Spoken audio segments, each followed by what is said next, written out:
This is John Nugent. I'm Sam Long. And I'm Ron Peters. Welcome to the After Class Podcast. Because the best conversations happen after class.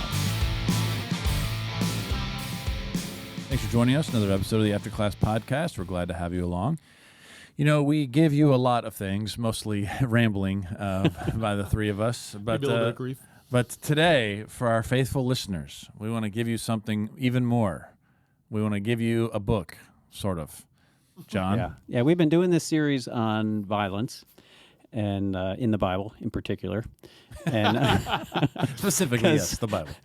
Because we're not very expert on the Anything violence else? outside the Bible. Yeah.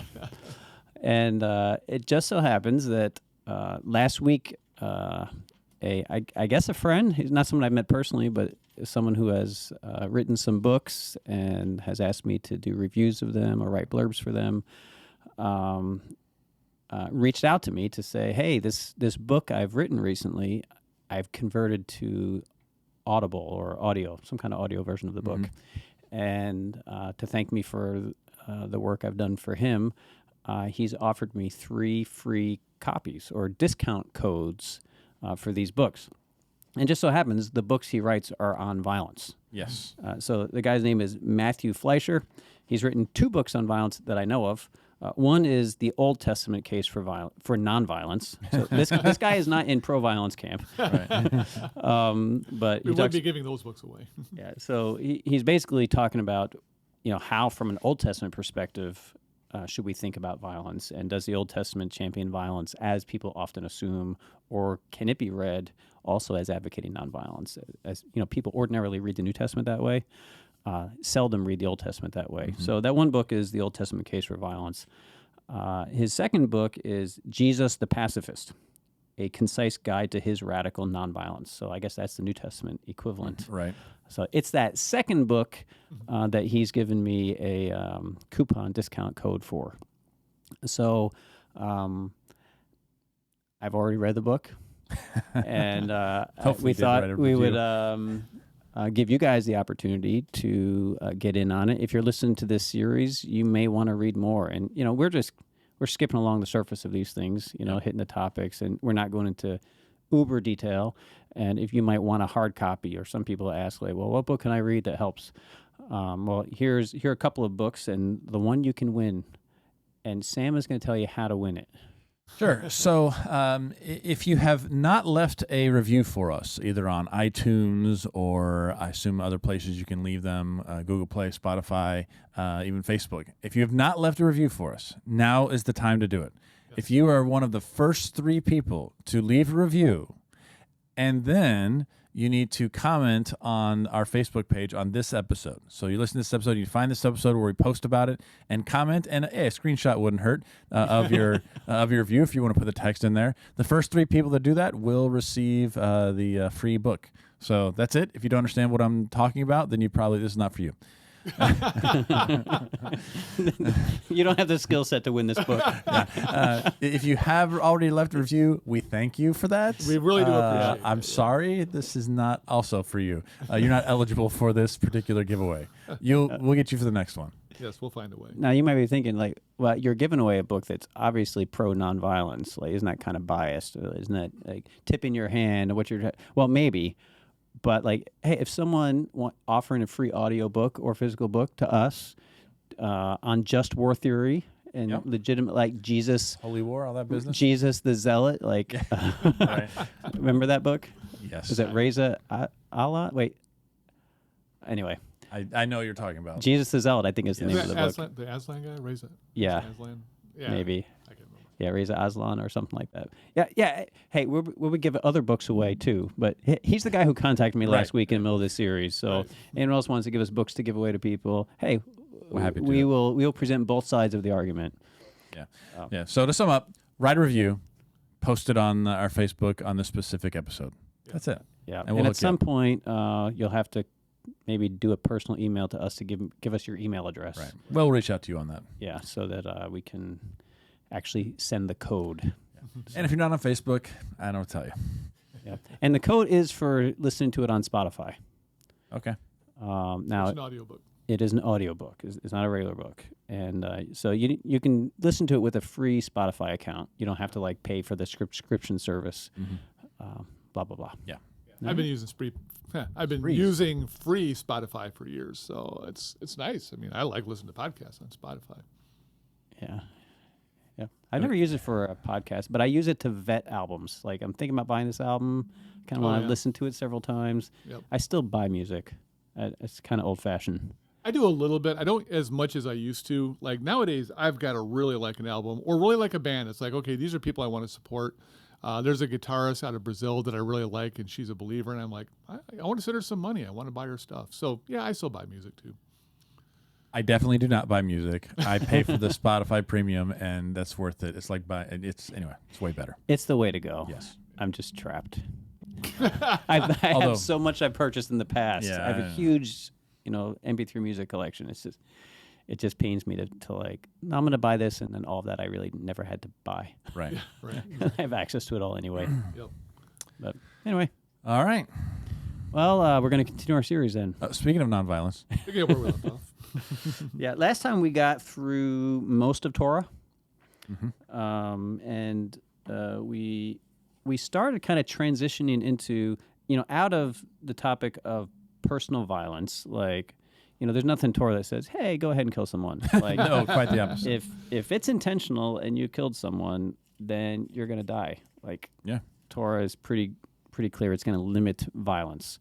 But then we kind of transition to how does Israel as a nation structured when it comes to national defense and national offense? Like, what about its political structures and its armies? And we discovered last time from Deuteronomy 17 that Israel was not supposed to have a king like the nations. I mean, we get that from Samuel, but here they're going to ask for a king anyway, and God's going to consider it a rejection of him, but he's going to allow them to do that. But if they're going to have a king, it can't be a king that has a standing army, has a commander, takes census of the people. Like, this king can't even get horses from Egypt, which is, I guess, horse central. Yes. Also chariot central, right? Like they were, and we're going to read, some Psalms about horses and chariots, and horse and chariots go together as, the strength of an army, and like having tanks. There are a few good used ones at the bottom of the Reed Sea. Just saying. Oh, I'm like that. Nice. See, that was a good one. That's good. Well played on that one. Last episode, you had one that fell. That wasn't intentional. I think this was a really good one. Okay. I don't think puns are funny most of the time. And the one last time was a pun. It was intentionally not like, anyway, that's side. More like a dad joke. Yeah. Yeah. All right. You showed this time that you're better than that. Thank you. Well, I'm glad I showed the world. Way to up your game. Okay. Do it again. Well, so anyway, we just talked a lot last time about, like, structurally in Torah, God does not give Israel a standing army. Right. Doesn't give them commanders, doesn't allow them to take censuses. It's kind of like if a battle needs to be fought, there's not going to be a trained people to fight it. Yeah. A priest of all people is going to summon the congregation, and then God's going to, from a congregation of untrained people, go fight the battle. Right. And we'll see, like, I don't know if we're going to read this, but from Gideon, sometimes God even says, well, that's too many people. We got to get smaller and smaller and smaller, because of the principle that we didn't really get to last time. Like, if you don't have a standing army and horses and alliances with other nations, then what in the world are you going to do? Like, how are you going to safeguard your nation? And this time we're going to talk about, well, what is the alternative to that? And so we have a kind of a collection of verses here. We're going to read them back to back to back to back to back, and then reflect on this alternative to warfare like the nations. Yeah. Speaking of the Reed Sea, the first one is in the context of the Israelites are sitting there on the banks, and the Egyptians are bearing down on them. And like, thanks a lot, Moses. We told you this was going to happen. Now they're going to come kill us. And so Exodus 14, starting with verse 13, says, "But Moses said to the people, 'Do not be afraid. Stand firm and see the deliverance that the Lord will accomplish for you today. For the Egyptians whom you see today, you shall never see again. The Lord will fight for you, and you have only to keep still.'" Yeah. And we see that refrain repeated throughout Torah. So in Deuteronomy chapter 1, beginning of verse 29, and 30, it says, "I said to you," I think this is going back to one of their previous battles, I said to you, have no dread or fear of them. The Lord your God, who goes before you, is the one who will fight for you, just as he did for you in Egypt before your very eyes. And so again, reinforcing that God is the one who's going to fight for them. They don't have to do the battle themselves. We get this again in Deuteronomy 3:22. Do not fear them, for it is the Lord your God who fights for you. Yep. There's a theme in Deuteronomy, chapter 7, verses 20 through 24. Moreover, the Lord your God will send the pestilence against them until even the survivors and the fugitives are destroyed. Have no dread of them, for the Lord your God, who is present with you, is a great and awesome God. The Lord your God will clear away these nations before you little by little, and you will not be able to make a quick end of them. Otherwise, the wild animals would be too numerous for you. But the Lord your God will give them over to you, throw them into a great panic until they are destroyed. He will hand their kings over to you, and you shall blot out their name from under heaven. No one will be able to stand against you until you have destroyed them. Yeah, the same promise continues beyond Moses when it's time for Joshua to take over and they're anticipating the invasion of the land. The Lord reinforces this again. Deuteronomy 31, beginning in verse 4. The Lord will do to them as he did to Sihon and Og, the kings of the Amorites, and to their land when he destroyed them. The Lord will give them over to you, and you shall deal with them in full accord with the command that I have given you. Be strong and bold, have no fear or dread of them, because it is the Lord, Yahweh, your God, who goes with you. He will not fail you or forsake you. Yeah. And, all these passages have to do with the events from Egypt into the Promised Land. Yeah. Right. And we're going to get to another passage next about, well, what about the battles after that? Right. But these wars that he's talking about are the conquest of Canaan. Yeah. Right. And when people look at the most bloodiest of all Israelite time period, they go to the conquest, Joshua's conquest. And so what is repeated in, from Exodus through Deuteronomy is, and it really continues into Joshua, is like God is the one who's doing the fighting for them. Yeah. They do not need a trained army. Mm-hmm. They do not need a king. They do not need a military commander. They do not need horses from Egypt. Yeah. As you mentioned, they're floating in the Red Sea anyway. They're in kind of short supply right now. They couldn't have them if they wanted them. Because God is the one that fights for them. The alternative to kingship, standing army, military equipment, is the Lord fights for you.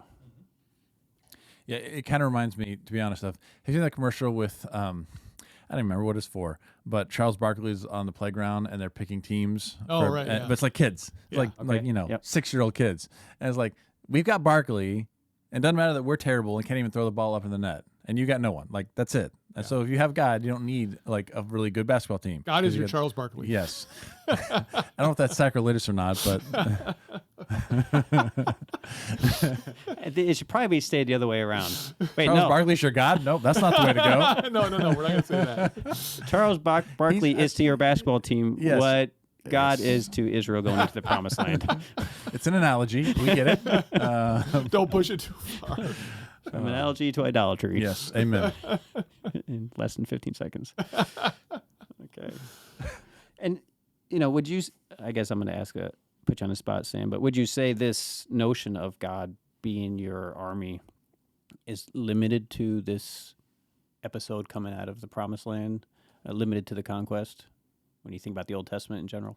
No, I think when you, that's part of what Samuel talks about is like God, Yahweh's your God. Like he's the one who's supposed to, you don't need a king. You don't need all these sorts of things. And so, reading through the Psalms, we're going to get to the Psalms, but there's a lot of God as the warrior, right? The warrior God is, that's a pretty significant motif in the Old Testament. So no, it's not just Exodus and conquest. It's how they viewed, well, at least how they're supposed to view God. Yeah. It's here from Exodus to the land. It's how they get into the land. Like Samuel's talking about the Judges period, Yeah. Yep. where what I was thinking of, that's the rule of the land, and we see that in Gideon and other stories. It's the theme in Judges. Samuel at the transition of the kingship, it's like, all right, if we're going to have a king, but he can't do this military thing, and the Israelites do it anyway.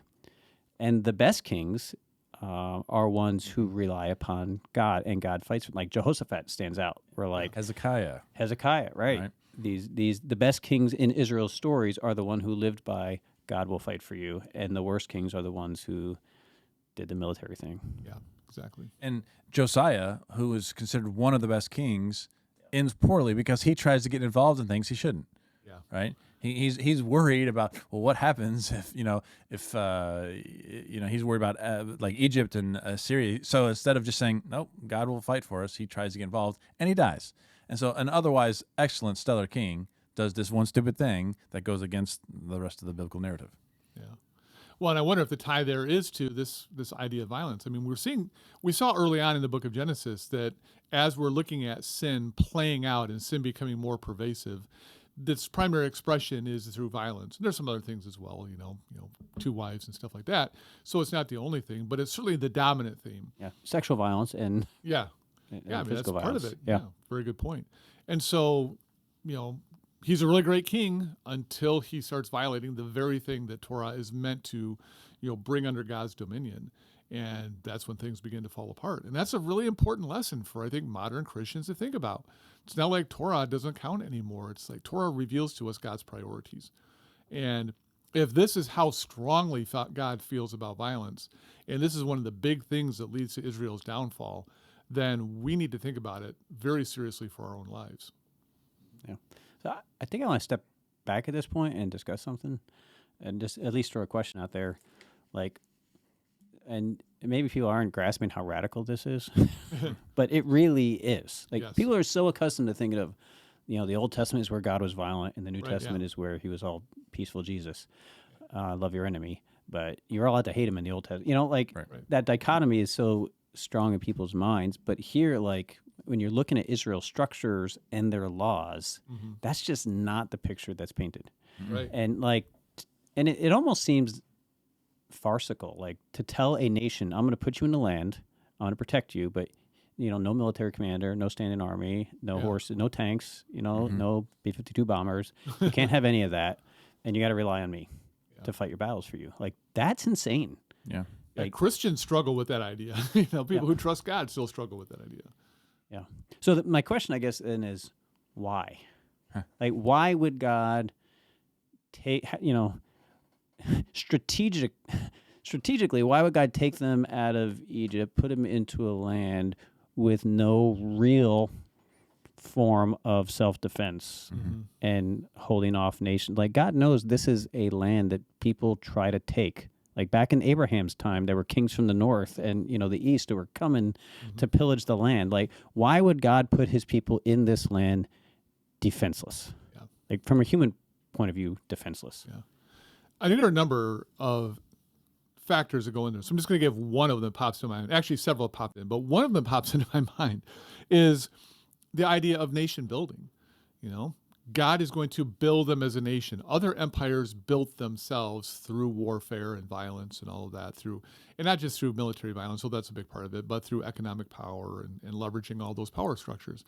And God's saying, I'm going to build a nation that looks like my original intention for humanity. And you are not going to build yourself the way these empires did, through acts of military violence and other forms of violence and power and all of that.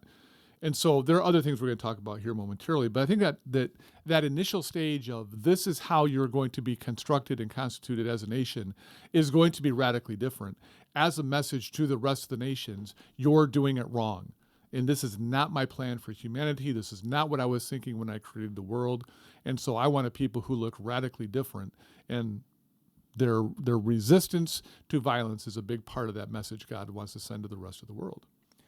Yeah, and I would push it further and saying they need, if they're going to be a blessing to the nations, it can't be because they're capturing and taking them over with military might. Yeah, right? They're really not good supposed to point. expand their boundaries. Yeah. Right. What they have is what they have. Yeah, that's another huge point that we Right. didn't bring out. Yeah. Your land is your land and no more. Yeah. And so for this to work, right, this promise to Abraham, like, you can't be basically forcing people to believe in God. Very right? good point. They have to see that you mentioned you are different. You're structured differently. You have a different God, and they have to be enthralled by that, not coerced into it. Yes. And I mean, I think that's a huge point, and it makes no sense to us. Like, God did. I mean, there are no natural boundaries. They are at a terrible place. Like, there's the reason why Egypt survived all those years. right? Because they were off, and it was a pain to get to. It was a pain to get to. Yep. And you had to go through Exactly. like deserts and stuff. And so like most people were like, yeah, I guess we're gonna pick a land. Let's pick the hill country of the Levant because nothing grows there, and anyone can get there anytime they want.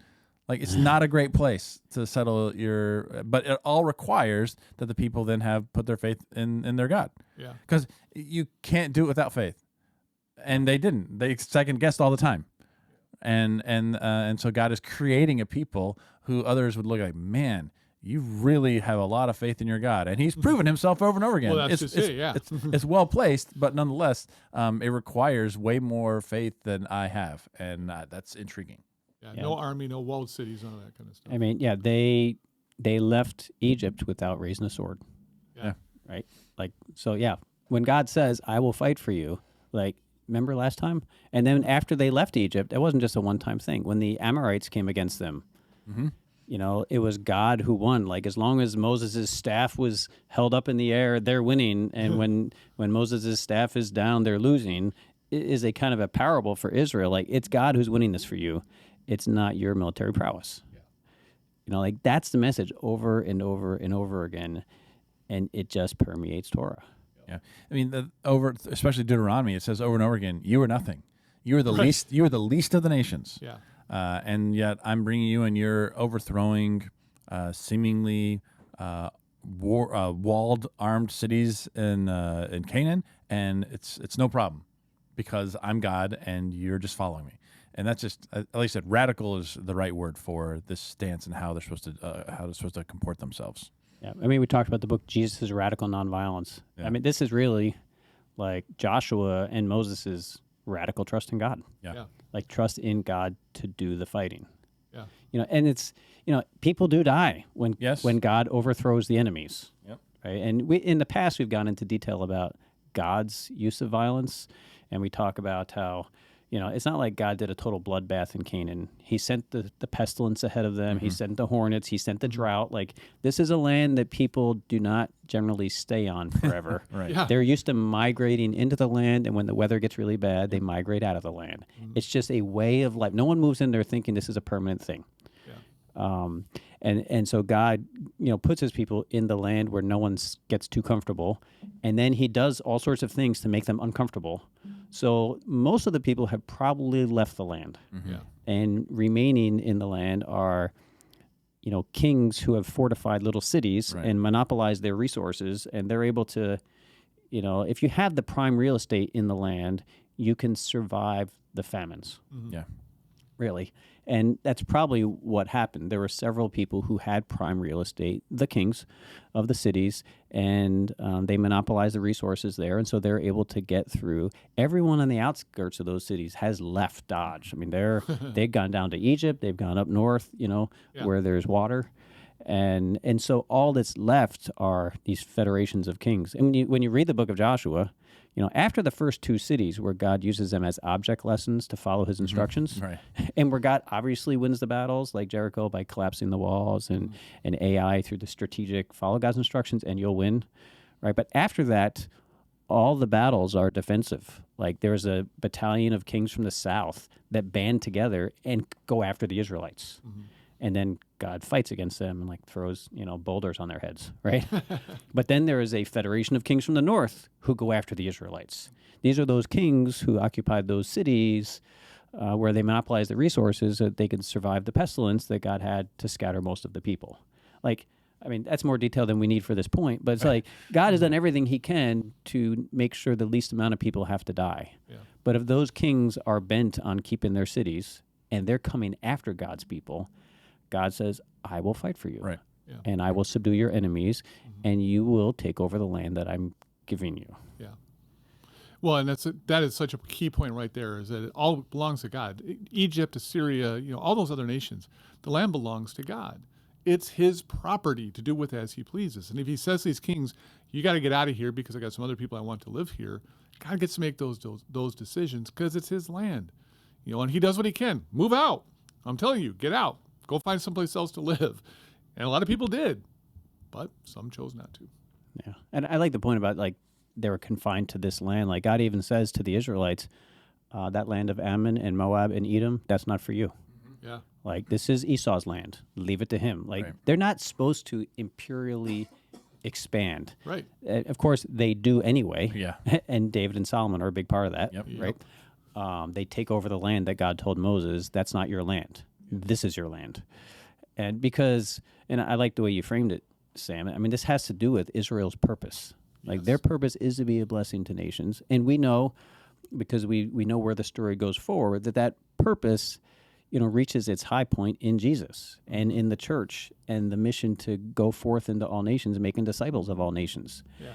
And so if your ultimate purpose, if like Abraham's descendants are destined to become Jesus's disciples, who are spreading the good news to all nations, that by grace, they might be saved through faith, Yep. right? And they get to be incorporated into God's salvation people and plan. Then it's really weird if you were to start out that people as being a warfare nation. Yeah. Like, how do you make the switch Right. from being we are the best and the strongest because we have the best military and we just dominate and conquer whoever we want to, and God loves you and we love you and we want you to join? Like the means, has to be consistent with the ends. And if the end of the story is God's peaceful people bringing God's gift that people can accept or reject, you don't have to be a follower of Jesus. It's not like follow Jesus or die, right? This is not an ultimatum that Christians have been asked to give people in terms of live like us or die. Right. It's like, this is God's gift to you through Jesus, and it's for the whole world. Like, if that's their ultimate mission, then they can't become too successful, too big, too strong, too impressive of a nation, because God's goal for them is not that they become a powerful nation like the nations. Right. It's for them to be this transnational church where he's got witnesses all over the world who are being God's peaceful witnesses bearing the gift of salvation. And so how he starts them and how he raises them has to be consistent with where this is going. Yeah. And so, we talked about, well, anyway, this is the transition point between not being a people and being a scattered people with the gospel of peace, sending the message of Jesus. Like, so the kind of nation they are in the land has to be directionally toward that goal. Well, and that's where Jesus' message is not a radically new message. It is the message that God has been trying to build for centuries that, unfortunately, the kings of Israel did not fully comprehend because they kept trying to be kings like the other nations. And Jesus is just trying to get them back on course with the plan that God was trying to reveal to them from their beginning, in Torah and when they went into the land. He's like, I get it. I understand what God is doing. Our ancestors just didn't. So let's get back to that original plan. Yeah. So it seems jarring, but the fact of, being in this land without ordinary means of self-defense and empire building, that seems like, duh, of course. Given where this story is going, what other kind of nation would God raise up? Right. Yeah. Agree. But if you have this view like, well, the Old Testament was plan A, and that didn't work, so God scrapped that, and now we have plan B, which is Jesus. So the violent thing didn't work, let's try the nonviolent thing. It's like, no, like from the beginning, God's construction of Israel was to be a nonviolent people. Yep. And yet sometimes the land has to be taken, people need to be driven out. Well, let God do that fighting for you. Yeah. And of course, lots of people will say, and we've said this in previous series, like, isn't that what all nations say? God with us on the money, God mit uns, on Hitler's armory. Like, every nation claims that God does the fighting for them. How is this different than what all nations say when they claim that God fights for them? Yeah. I mean, the difference is that in the stories, God keeps doing things like with Gideon, where he whittles down the army. God does whatever he can to make it obvious that they didn't win. Hitler said God is with us and built a huge army and went around trying to win. And so, he's saying God is on our side, but he's on our side to make us the bigger army that can kick your butts, which he failed at miserably, and thank goodness for that. But he's not the only one. Even, countries that we think are like the good countries, we're the good guys or whatever. still trying to build the strongest military to overpower other militaries and claiming that God is on our side. But if you want to know if God is on somebody's side, look at the army that can't win. Okay, look at Israel, who is supposed to be defenseless from a human point of view and still wins the victory. That's why the story of Gideon is so important. It's so illustrative of the way God does things and how they didn't even have to use their own swords. Just break the clay pots, let the torches blaze out and watch them destroy themselves, instead of you guys having to jump in and do it. And so it's not just the claim that God is on our side, but the kind of strategy that God uses to bring the victory. Again, sending a priest in a golden box wandering around Jericho is not how you win a victory. But that's what the proof is. And so you've got to look at that and say, oh, yeah, there's no way they could have won unless God had done it for them. Yeah. So there's a difference between God's on our side and we trust him, and God is on our side. We demonstrate our trust by laying down all of our weapons. Yeah. By not structuring ourselves for strength. Like we are posturing ourselves such that if God's not on our side, we're in trouble. Right. Yeah. We're not the strongest, most technologically advanced military. Yeah. And that's the difference between Israel saying God is with us and Germany or the United States or any other modern nation saying God is with us. Right. Or even the Roman Empire, even the so-called Holy Roman Empire, who said God is with us and yet had the biggest army around. Yeah. Like, it's easy to win when you got the biggest, most technologically advanced army. yeah. And so I think this has a direct parallel to the church. Like God sends the church out there to succeed at making disciples. Mm-hmm. And he's saying, I want you to go as a weak people. Yep. He sends them packing without swords into a hostile Roman Empire, right? And they end up planting an amazing number of churches and, converting an amazing number of people. Like God wants and has always wanted his people to be weak in a worldly sense. Yes. And that's where his strength is made evident. It makes me think of Paul's words, God's strength is made perfect in weakness. And people just struggle to figure that out. Like, what is Paul talking about? And one major area is Paul doing what we've been talking about. He goes back to the story. He reads the biblical story. He reads his Bible. He reads Torah. He reads Joshua, Judges, and all that stuff. And he's like, oh my gosh, yeah, God's power is demonstrated in our weakness. When we can't win, when it is obvious that we don't have the power to win, and we still win, well, then it has to be God. Paul gets that. He understands this, the meta story of the Old Testament, the meta narrative of the Old Testament, and that is we have to be weak so that God can reveal himself. God revealed himself to Pharaoh. My people cannot save themselves. They are slaves. They have no power to save themselves, but I am going to show you that I am God, and I'm more powerful than your gods and you, Pharaoh. And that's the lesson that's supposed to play out in Israel's history. Yeah. And this has implications for all sorts of stuff. I mean, it was true on the national level for Israel. It was true on the tribal level for Israel. Yeah. In the church, it's true at the church level that the church was not an impressive institution that Jesus started. His band of followers were not impressive. Their structures were not impressive. And it's true on the individual level. Like Paul was not impressive as a speaker. Like from beginning to end, from head to toe, from the individual to the collective, from the local to the transnational, God has always wanted a weak, unimpressive people whose strength is only in the power of God's word and the power of God's actions in history. That's where our strength is supposed to be. And it's just a caution sign for anyone, which is like almost all of us, who wants to be strong, who wants to be impressive, who wants our churches to be strong, our churches to be impressive, our structures, our programs, who wants the best of everything. So like that people will be attracted to us doing it better than anyone else. Like that's, where there is much human strength, there's very little of God's power. Exactly. It's not needed, and God goes where it's needed. So, well, and I agree with you that any out there who is a pastor working in a church or in those situations who covets those kinds of worldly markers of success, of strength, of power, and impressing people, think about what you're praying for. Think about what you're trying to build. And go back to Israel's story and then the story of Jesus in the early church and say, maybe the best thing that can happen to me is to be unimpressive. Let other people be impressive. But maybe the best way for me to really present the gospel that Jesus was preaching and to build a kind of community that God wants me to build is to be so easily overlooked by the rest of the world. And maybe that's when we'll really begin to see God shine through what we're doing. Yeah.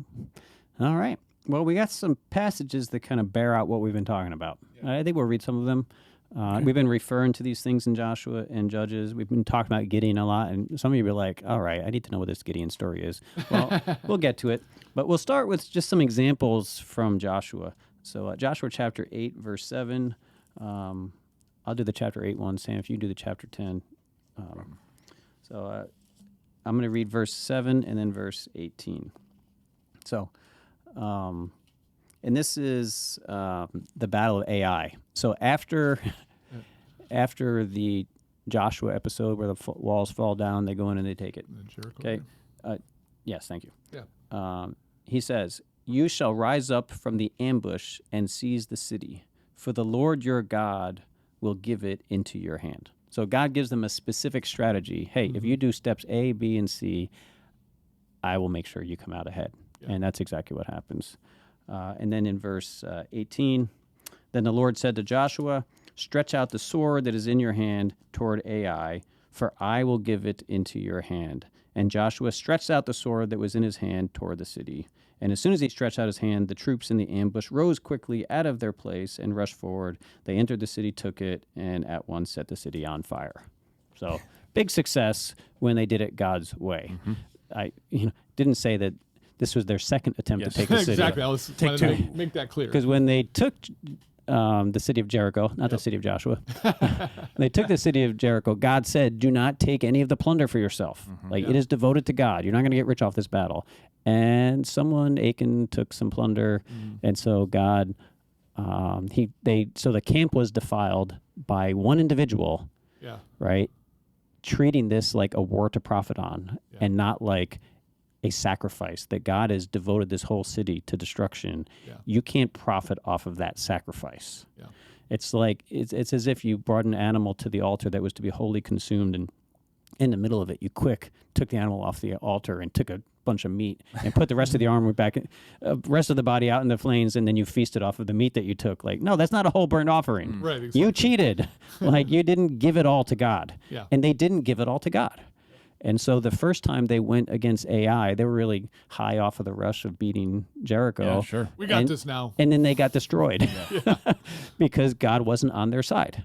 And they outnumbered Ai. Like it should have been. Yeah, they sent a much lesser squad. They didn't send everyone. It's like, send a few people. It's fine. Yeah, it should have been, very easy walkover. And they lost. And that's the point. Like when God fights for you, when you're on his side, he also fights against you when you're not on his side. And so when God's people are not in obedience to him and not in line with his mission for them to be a blessing to all nations, following God's strategy, then God actually causes them to lose when they would ordinarily win. So that's the flip side of it all. Yep. Another example here in Joshua is in chapter 10. So the Gibeonites had bamboozled the Israelites into making a treaty, which they were not supposed to do. And then some Amorite kings came and attacked the Gibeonites. So they sent a word to Israel and said, "Hey, you owe us." Well, technically they don't owe you, but you're required to come help. So they did, and they were not really excited about it because these Amorite kings and their armies were probably impressive. Verse 8 says, "The Lord said to Joshua, 'Do not fear them, for I have handed them over to you. Not one of them shall stand before you.'" And then at the end, the tail end in verse 19, it talks about don't let them enter into the towns and run away, for God has given them into your hand. And so you asked the question earlier, how does God fight for them, or how is this different than like other nations that say that God is fighting for them? Well, here God drops stones on people's heads, right? And I don't think that has happened really for other people who claim that. And the sun, he makes the sun stand still. He causes a natural, a supernatural thing to happen so that they can finish the job. Like, this is actual specific actions that God takes for his people. And so it's just more examples of, he says he's going to fight for you, and then he actually does it, and they can see it. Right? Which is what is mind-boggling to me. Well, I guess it's because generations later that screw up. But like Yeah. this generation sees that God, like out of nowhere, like hailstones are coming and dropping on people's heads. The sun's not moving to give them time to take care of business. Like the going back to Exodus, the sea opening up. Like Yeah. this is clear, obvious that God is involved in it. This is not accidental, and so why wouldn't you put your trust in that sort of God who is actually literally fighting for you? Yeah. But you're right. Like Joshua's generation remembered this, Yes. and they were faithful as long as Joshua is alive. And then he dies, and the next generation raises up, and it's just like, yeah, those are just legends. Right. Yeah. And then we got to be strong in a human sense, Yep. and that's the beginning of the end for Israel. The next story we're going to look at is one we've referenced several times. It's the story of Gideon.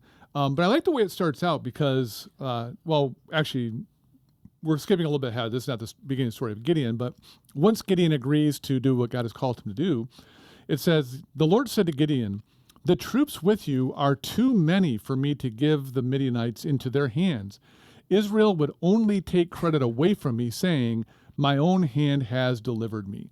And I love that passage. so That good. is so good because that just really reveals everything we've been talking about. God wants to get the glory. It's everybody's supposed to say, this is somehow God's work. As we've said many times this episode, it's not enough to claim God is on our side, but you've got to do something tangible to show that God is going to be the one. And God's like, this is too many people. They can take credit for it.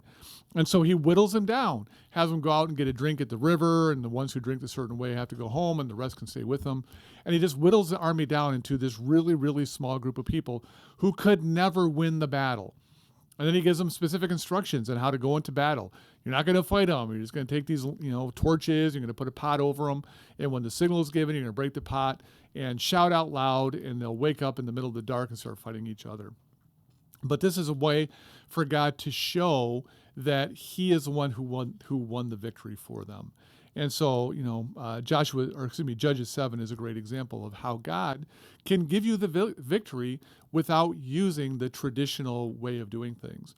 And so I think about Christians who want to use traditional, methods of violence to, protect your home, protect your country, protect your community or whatever, to say, you know what? Let's not be like the Israelites who forgot everything God did for Joshua in that generation. Let's look at this and go, see, God always takes care of his people. Let's put our faith in God and he will take care of us. And it might be really weird, but that's how God gets the glory for himself. Yeah. The contrast between arming yourself and defending yourself is not cowardice. Right. It's not like they're the bold people who are willing to fight and protect their land and protect their people, and then the cowards who, are too passive to get involved in violence. Right. Right? No, the contrast in the Bible is between the world's way of overcoming enmity with greater violence or trust in God. Yeah. The antithesis is not cowardice, but faith. Right. And that, the way people frame debates about violence and defense and nationals, like it's, how many times do Christian conversations of this sound like worldly conversations? Exactly. Calculations and probability and boldness or cowardice or physical or passive, and in the Bible, it's just a different story. Yep. It's faith in God. And the reason why God has his strategy, like of disarmament, right, of trust in him, of reliance upon him, is because that's how his mission in the world is being played out. Yep. This is the strategy he sought.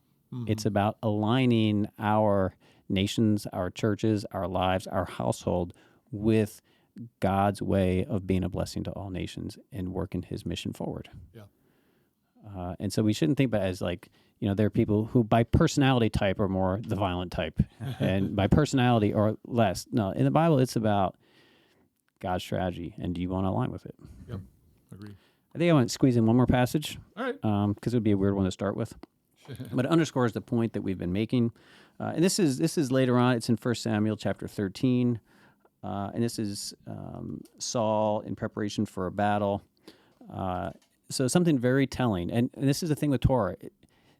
You don't quite get what's going on in Israel if you only notice the things you see on the page. The things you don't see are also really telling about Yep. what God has been doing. And this is one of those places where you get a window into that. So verse 19, now there was no smith to be found throughout the land of Israel. For the Philistines said, the Hebrews must not make swords or spears for themselves. So all the Israelites went down to the Philistines to sharpen their plowshares, mattocks, axes, or sickles. So this is very interesting. There were no smiths, and I presume blacksmiths in Israel. And part of this is, to the extent that the Israelites were under the influence of the Philistines, they would deny them access to these things. But when you think about blacksmiths, what are their functions? They create farming equipment, they create idols, and they create military equipment. Yep. And here the Philistines wouldn't let the Israelites have smiths. But I wonder what use Israel would have had for smiths to begin with, right? They can't do the military thing, and they can't do the idolatry thing. The only function then was farming equipment. Right. And this is what you actually see them doing. Like when Israel went to get their farming equipment done, they had to go to the Philistine territory. Yeah. So it's just interesting. Just imagine a nation that all throughout their land there was no blacksmiths, and they were going to neighboring nations to get their farming equipment sharpened. That's the word. Sharpened, yeah. So it's again just like it's a little side note kind of passage, and you wonder how much of this was just the work of the Philistines, or how much of this really jived with how Israel used metal. Yeah. So I think some insight could be gleaned from the fact that this is now in the Iron Age, Right. and they probably still had Bronze Age tools. Yeah, exactly. They didn't have the technology to do iron, but the Philistines did. And so all their stuff, so I always get the impression like, oh, this bronze, it gets dulled too quickly. We need something of iron. And the Philistines are like, sure, we'll sell you a sickle, or we'll sell you these things that are mentioned here. A plow and axe. But we are not going to give you a sword, right? Or armor or anything Right. like that. And so they may purchase it from someone else for better this up-to-date technology, but they can't do anything with it. They don't have the technology to heat it the right way to make it, so they don't have the technology to do it. And so but it goes to your point, they don't have those things. And even if they have a bronze sword, it's an inferior weapon when you go to battle. Yeah, an iron sword is going to go right through that bronze sword. Yeah. And so it just goes to show that they either didn't try, and when it says they didn't have a smith, I don't think they had an ironsmith. Right. Yeah, right. Right? Yes, absolutely. And sure, they have someone who could sharpen a bronze thing, but who gives it one time through a tree and then one hit and it's done, right? Yep. And so it's just like you say, it's fascinating that though the world around them had this technology and was heavily invested in it, they didn't have it because they didn't need it. Right. They had what they needed, which was farming tools. Yeah. Yeah, exactly. So, Very good point. yeah, I mean, it's not a huge point here, but it's just, to me, it's just an interesting little passage Yeah. that sheds light on. This is a nation that could live without being on the cutting edge of weaponry technology. Yeah. Didn't need Exactly. And, it talks about the Philistine involvement and how much is that over the whole land. Mm-hmm. Yeah, they were behind because it wasn't of a necessity for them. But I think about modern nations who have the most advanced technology, who deliberately withhold it from other nations because they want to stay on top. It's like, we're not going to share our technology with you because we don't want you to be able to keep up with us. We want to be the top dog. Oh, so you want to be like the Philistines is what you're saying. Yeah, we still see that to this very day. Well, that brings us to a close for the kind of historical books. We'll move into some other things moving forward. But until then, thanks for joining us this episode of the After Class Podcast. After Class because The best conversations happen After class.